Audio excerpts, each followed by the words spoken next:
নিজের মেয়াদকালে সেনাবাহিনীকে রাজনৈতিক পরিমণ্ডলে হস্তক্ষেপ করতে না দেওয়ার অঙ্গীকার করেছেন সেনাবাহিনীর প্রধান জেনারেল ওয়াকরুজ্জামান। সেনা সদর দফতরে সম্প্রতি দৈনিক প্রথম আলোকে দেয়া এক সাক্ষাৎকারে এমন অঙ্গীকারের কথা জানান তিনি। সাক্ষাৎকারটি বুধবার প্রকাশিত হয়।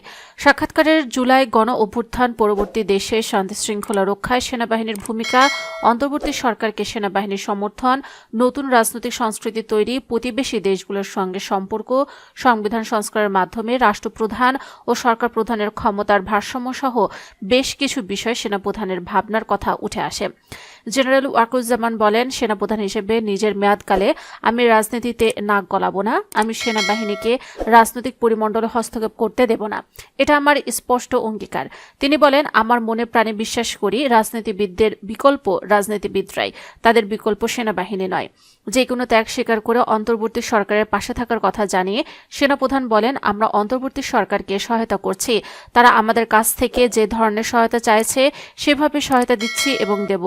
যেদিন অন্তর্বর্তী সরকার বলবে, আপনাদের অনেক ধন্যবাদ, আপনারা আপনাদের কাজটা সম্পূর্ণ করেছেন, এখন পুলিশ আইন শৃঙ্খলার দায়িত্ব নেবে, আমরা তখন সানন্দে সেনানিবাসে ফিরে যাব।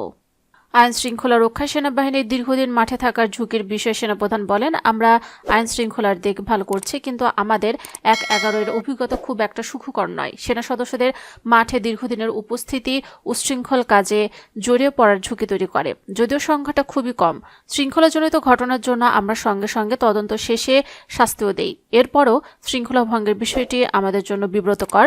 আমাদের তো এ ধরনের কাজে যুক্ততা কিংবা রাজনীতিতে জড়িয়ে পড়ার জন্য তৈরি করা হয়নি।